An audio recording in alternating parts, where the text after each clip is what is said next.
It is January in the garden, which means it's nice and lush and green, but we also have lots of weeds.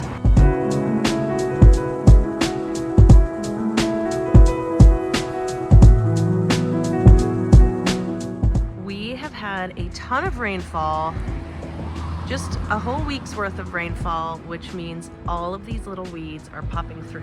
The succulents, like the aeoniums, they are really happy. They're out of dormancy, but we have all of these little oxalis peeping through, a lot of nasturtiums, which are kind of volunteer / weeds. And this is actually the perfect time to go through and find these weeds because the earth is so moist, the weeds come out really easily. They're not fully grown, so the roots aren't too deep in there. The earth being moist, it's soft, they pull out really easily. So that is what I'm gonna go through and do, and pull out as many weeds as I can find. One other trick with weeds is knowing what is a weed and what is a plant that you want. So I mentioned these are nasturtiums, and they just volunteer in my garden every year, and for the most part in the spring it's wonderful, but they can get a little bit out of hand, especially in this area. They tend to really take over, and then they cover up a lot of the succulents, and they lose sunshine. So rather than taking them all out, I'm gonna leave some and take out others, kind of thin it out. Places I don't want nasturtiums. But I should mention that in an area like this, there is so much oxalis, or what we also call sour grass. I'm not even gonna touch that. That becomes nice and lovely, but this is a walking path, and I want that to be clear. So rather than going through and hand pulling all of these weeds, I am going to use a little trowel tool.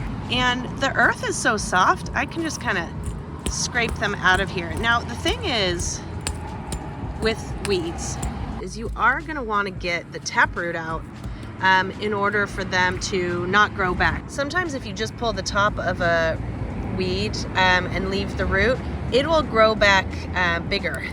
So you do wanna make sure that you get those roots, and in this case, even better if you can get the bulb. So when you are using a scraper like this, you're gonna wanna try and loosen it up and try and get the root. Another great tool that I have, this is like a weed puller. It just really simply goes down, and when the soil is moist like this, it works so well to get these weeds out of here. When you pull a weed, you really, if you don't have a tool and you're just doing it by hand, you're gonna wanna make sure you really get a good grip as low as you can and pull slowly in order to remove that whole taproot. The risk if you just grab the top is you leave a lot of the plant in there still, you'll see, and they'll just grow back. So even though maybe you don't see the weeds as much, they're still there. So you're gonna really wanna get a good grip and pull slowly to really get that plant out. So I'm gonna go ahead and scrape this entire pathway of all these weeds, as well as the little bulbs that the weeds come from. And I'm going to leave all of those and just clear my pathway.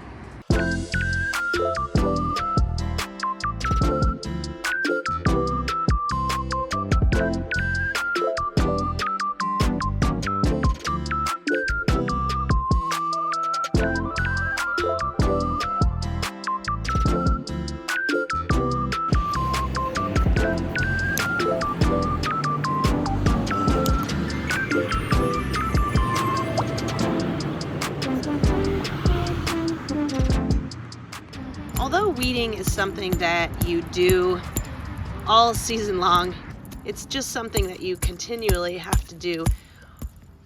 I do recommend trying to get out as much as you can in early spring, late winter like this, when the ground is soft, when the ground is wet, and when the weeds are small. It will really help you down the line to make your weeding later in the season much easier. You'll have less weeds, and you know, if you do find, say, bulbs of weeds like this, you can kind of get them out as soon as you can.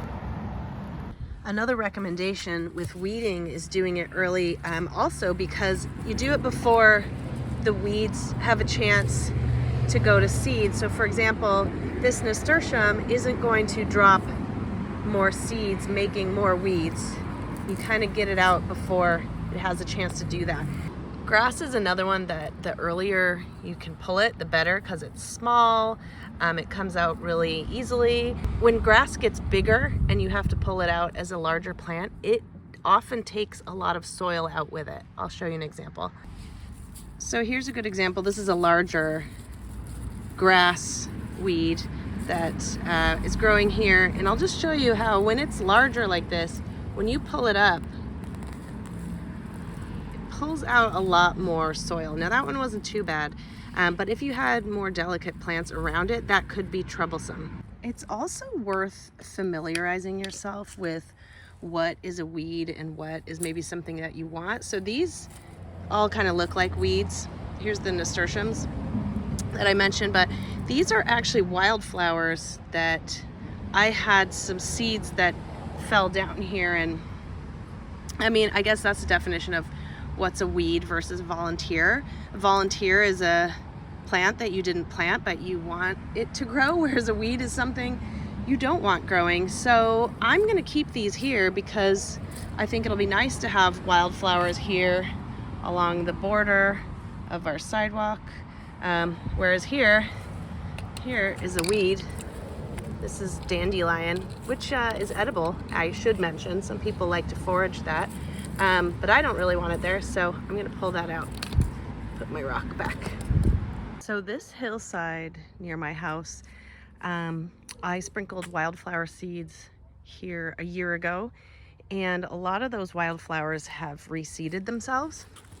And you can kind of see, here's the wildflowers, but there are some weeds. So again, it's really worth familiarizing yourself with what is a weed and what is something that you want. So like right here, these are little California poppies, whereas this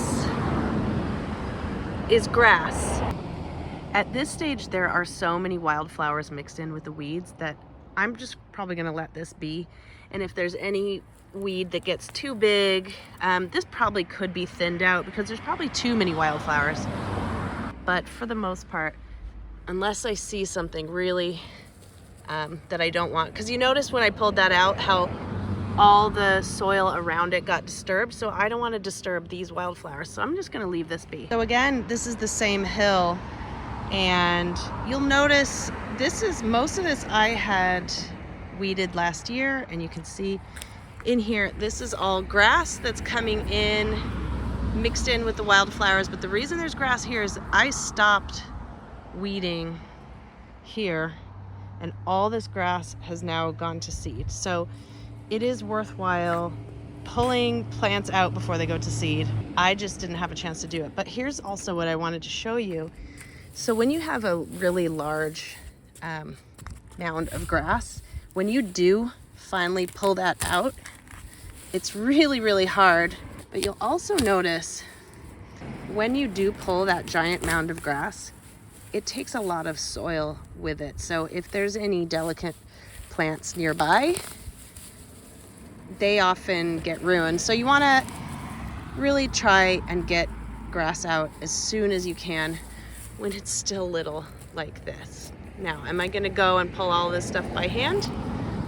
Maybe a little bit, because that is so much easier to pull out than this. So I only managed to get 1 hour in this afternoon, but I did get a lot of those pesky weeds out of the ground here. My path is looking much better, and my hillside over there, I did get some work done on it too, and I got a lot of the weeds out of this garden bed, and hopefully I can start planting it up. So those are some of my weeding tips and tricks. I hope they have been helpful. I'd love to hear your weeding tips and tricks if you have any. It is one of those things that just does come along with having a garden, but if you keep on top of it, it ends up not being too bad, and it can be a little bit cathartic as well when you pull out a really good weed. I hope this has been helpful. Please leave any comments that you have down below, and of course you can also find me on Instagram and TikTok, and don't forget to subscribe.